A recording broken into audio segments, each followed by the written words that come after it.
완전한 대로 나아갈지니라. 하나님께서 허락하시면 우리가 이것을 하리라. 아멘. 사랑의 하나님, 우리의 죄를 영원히 속죄하시고 당신의 보좌 앞으로 담대히 나아갈 길을 열어주시니 감사합니다.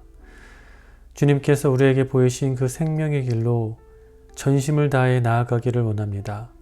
다른 길에 마음 두지 아니하고 참되고 영원한 안식을 누릴 수 있는 하나님의 보좌 앞에 우리의 마음과 생각이 늘 향할 수 있도록 인도하여 주시옵소서. 오늘도 그 은혜의 보좌 앞으로 나아가기를 원하는 모든 자들 위해 하늘의 은혜와 지혜, 말씀을 향한 굳건한 믿음을 충만히 내려 주시옵소서. 예수님의 이름으로 기도합니다. 아멘. 할렐루야. 사랑하는 성도 여러분, 7월 15일 토요일 아침 새벽 예배 자리에 나오신 우리 모든 성도님들을 주의 이름으로 사랑하고 또 축복합니다. 자, 여러분, 벌써 주말인데요.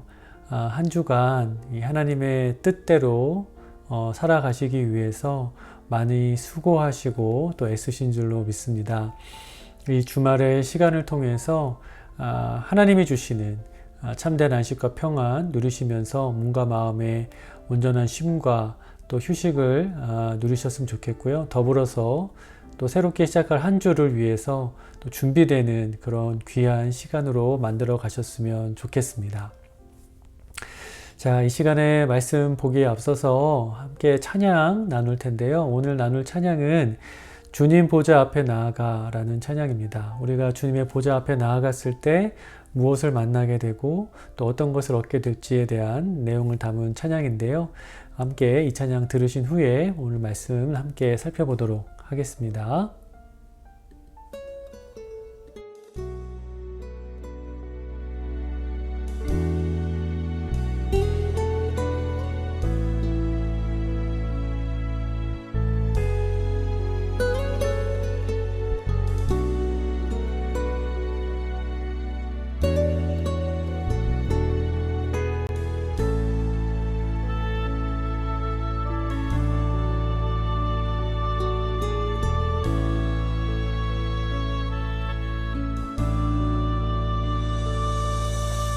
주님 보좌 앞에 나아가 참된 안식과 기쁨 나누리겠네. 경배하며 주의 얼굴 구할 때 신실하신 주님 찬양해.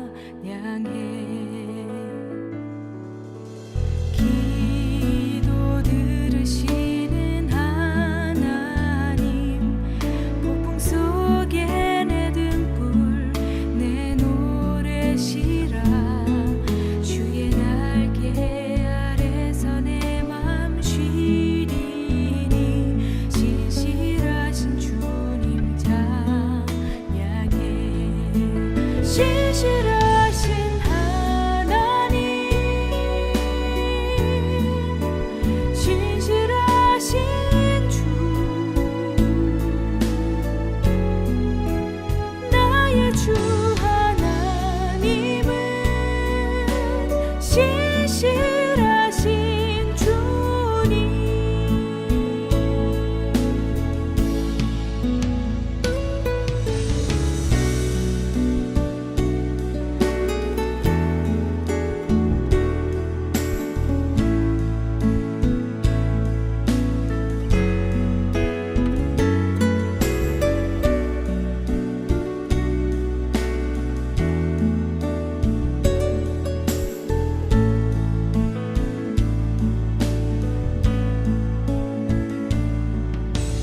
평화 내려주신 하나님, 나로 고통받는 자를 위로하게 하소서. 나의 평생의 주의 사랑을 전하리. 신실하신 주님 찬양해. 신실하신 하나님, 신실하신 주, 나의 주 하나님은 신실하신 주님. 신실하신 하나님, 신실하신 주, 나의 주 하나님은 신실하신 주님. 나의 주 하나님은 신실하신 주님.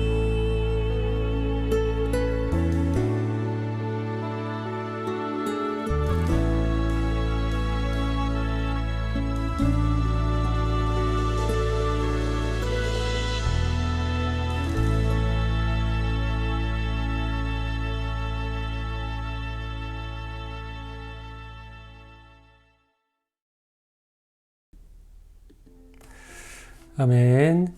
자, 여러분, 우리가 언제나 주의 보좌 앞으로 나아갔을 때 우리가 만나게 되는 분은 변함없이 우리를 영원토록 사랑하시는 신실하신 주님이신 줄 믿습니다.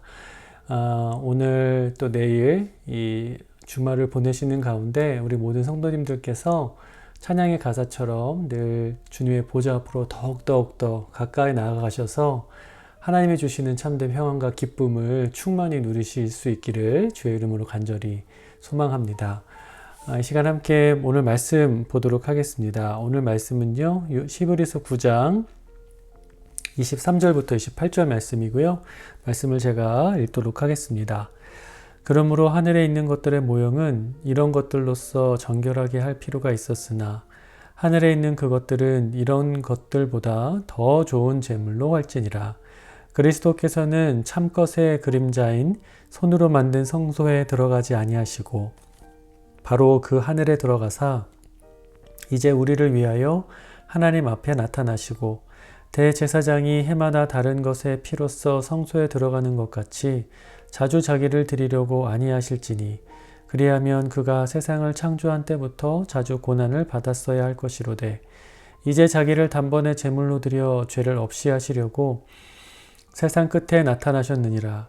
한 번 죽는 것은 사람에게 정해진 것이요 그 후에는 심판이 있으리니 이와 같이 그리스도도 많은 사람의 죄를 담당하시려고 단번에 들이신 바 되셨고 구원에 이르게 하기 위하여 죄와 상관없이 자기를 바라는 자들에게 두 번째 나타나시리라.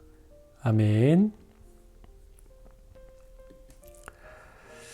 자, 여러분, 이스라엘의 대제사장에게는 1년에 한 번씩 대속죄일에 모든 이스라엘 백성들의 죄를 속죄해야 하는 역할이 있었습니다.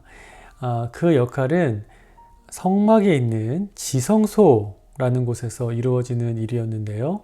이 지성소에는 하나님의 영광이 임재하고 있었기 때문에 죄 있는 인간은 함부로 드나들 수가 없었습니다. 오직 대제사장만이 이곳에 들어갈 수 있었고, 대제사장이라 할지라도 정해진 날에 정해진 방법에 따라서만 이곳을 출입할 수 있었죠.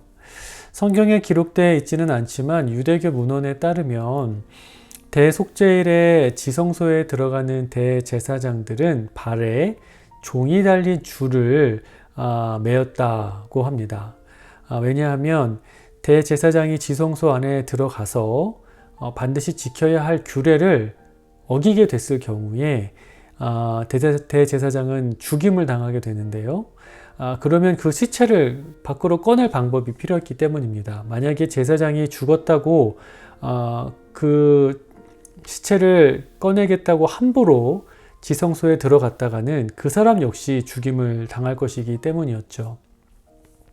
특히 이제 이 방울을 달았던 이유는 그것을 통해서 대제사장의 생사를 확인하기 위함이었습니다.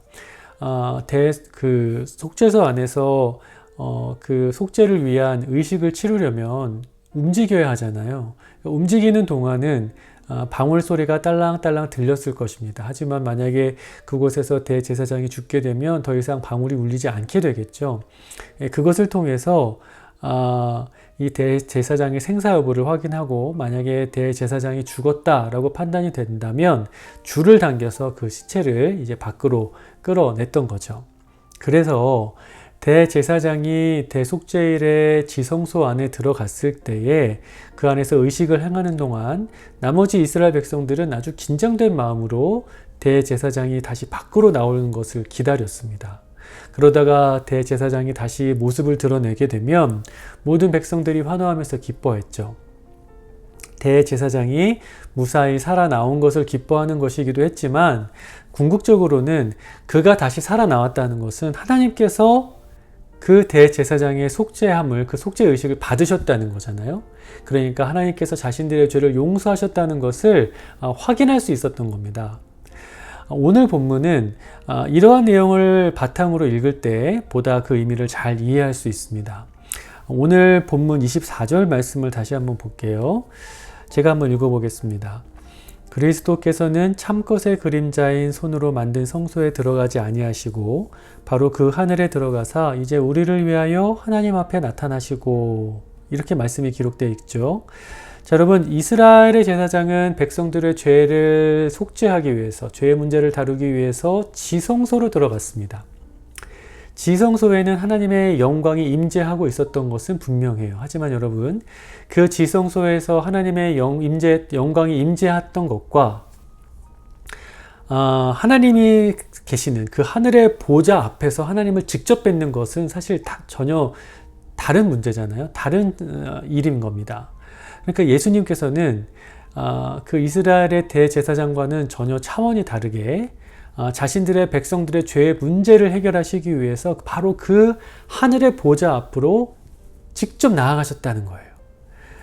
그러니까 여러분, 그 차이는 엄청난 차이를 갖고 있는 거죠. 더불어서 그 엄청난 차이로 인해서 또 다른 엄청난 차이가 발생을 합니다.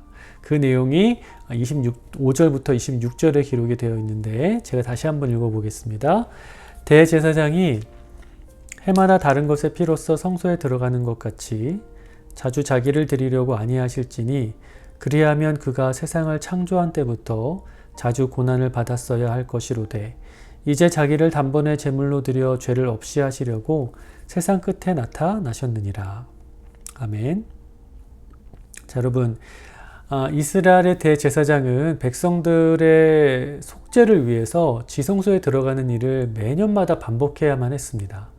그러니까 이것이 의미하는 것은 이스라엘의 대제사장이 치렀던 그 속죄의 그 모든 의식은 중요하긴 했으나 완전하지는 못했다라는 것이죠. 완전하지 못했기 때문에 매년 반복했던 것이다 라는 거죠. 그런데 여러분, 하나님 앞으로 직접 나아가셨던 예수 그리스도는 달랐습니다.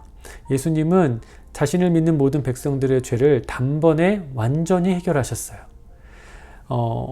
자신을 속죄 제물로 바치시고 자신의 그 보혈을 흘리심으로 말미암아 그 대속의 희생으로 말미암아 더 이상 그 속죄 의식을 반복할 필요가 없이 우리의 모든 죄를 완벽하게 완전하게 그 문제를 해결하셨다라는 거죠. 자, 이러한 사실과 더불어서 오늘 제가 여러분과 좀 더 가장 주의 깊게 살펴보고 싶은 것은 28절의 말씀입니다. 28절 말씀 다시 한번 보겠습니다. 이와 같이 그리스도도 많은 사람의 죄를 담당하시려고 단번에 들이신 바 되셨고 구원에 이르게 하기 위하여 죄와 상관없이 자기를 바라는 자들에게 두 번째 나타나시리라. 자, 여러분 이 말씀에서 주목하고 싶은 부분은 죄와 상관없이 자기를 바라는 자들에게 두 번째 나타나시리라 라고 한 이 부분이에요. 그러니까 이 말씀은 미래에 일어날 사건을 지금 굉장히 확정적으로 말하고 있는 거거든요.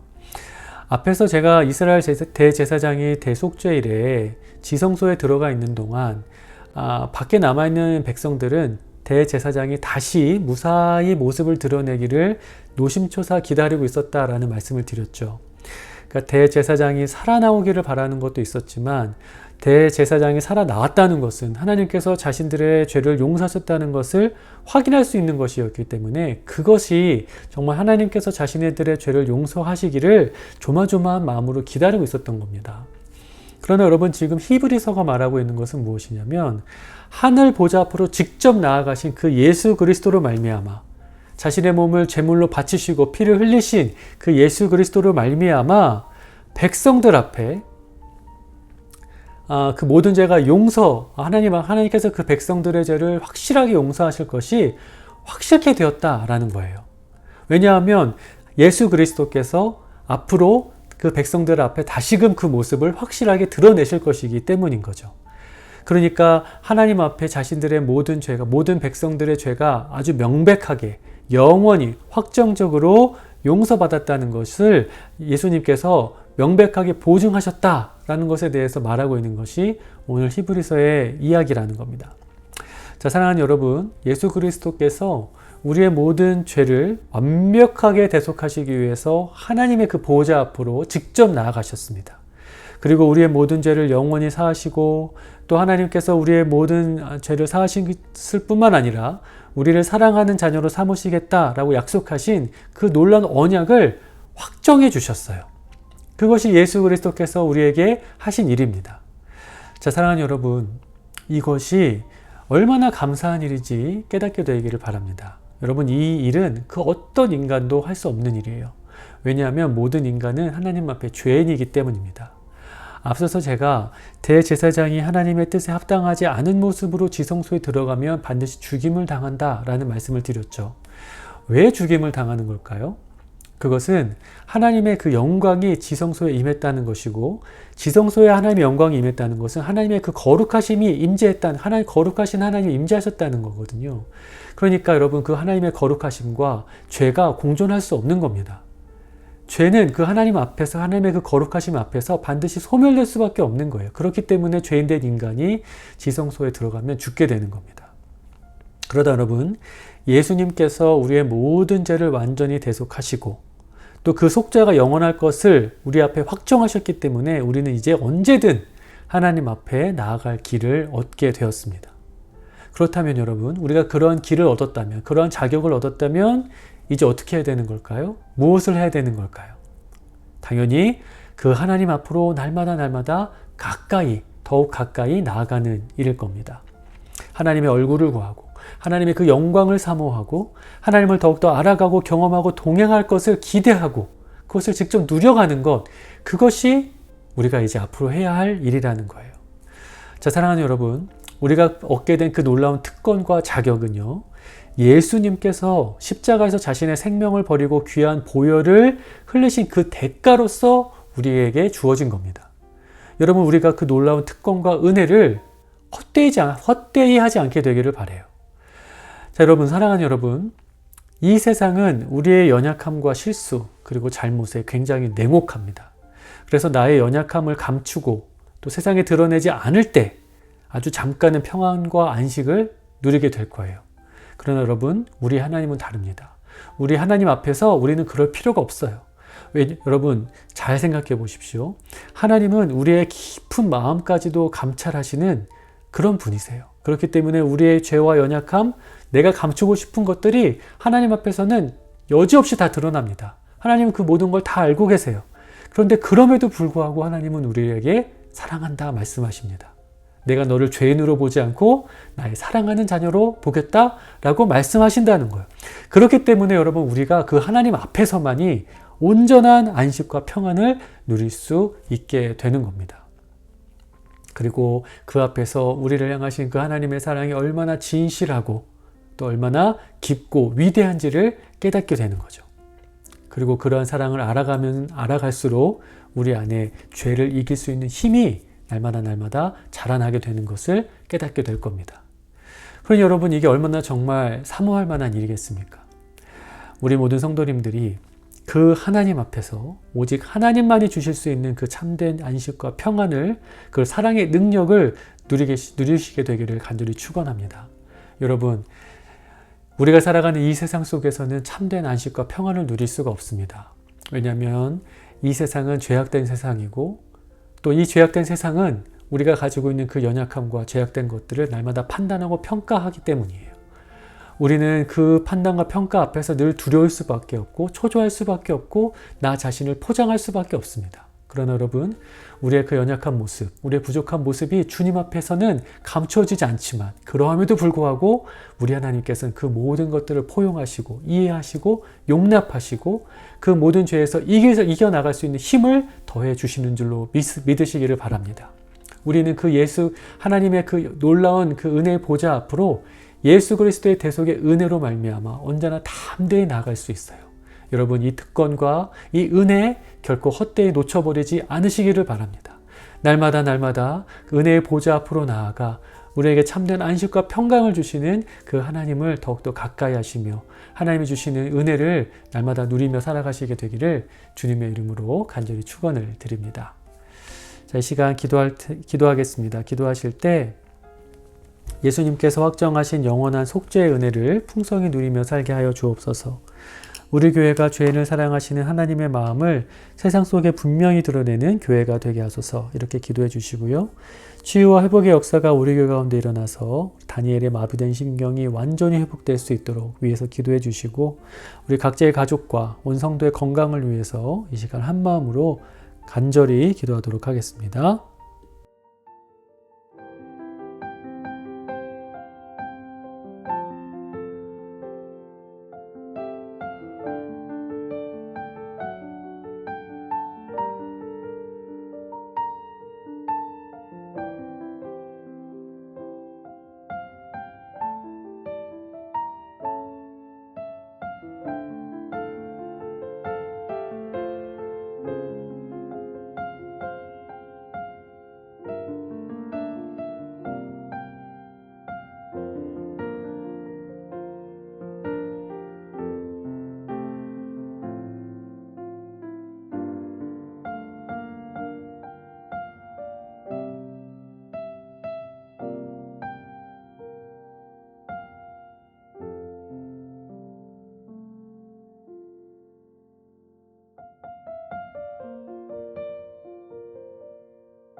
이 모든 말씀 예수 그리스도의 이름으로 기도합니다. 아멘.